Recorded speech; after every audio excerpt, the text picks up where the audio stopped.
Ako si Ginoong Redor Toledo na nakatira sa Barangay Santo Niño, Pasay City. Ang aking unit ay itong huli, ERBS-3. Dalawa lang po ang aking anak. Yung panganay ko po ay isang PWD na.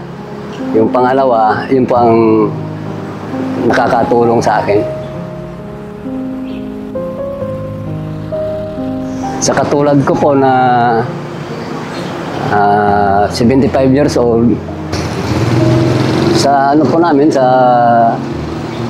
kaunting anak buhay na sa ari-ari store, kagaya nung yung nga po, yung pagtitinda ng aming mga itlog, mantika at iba pa.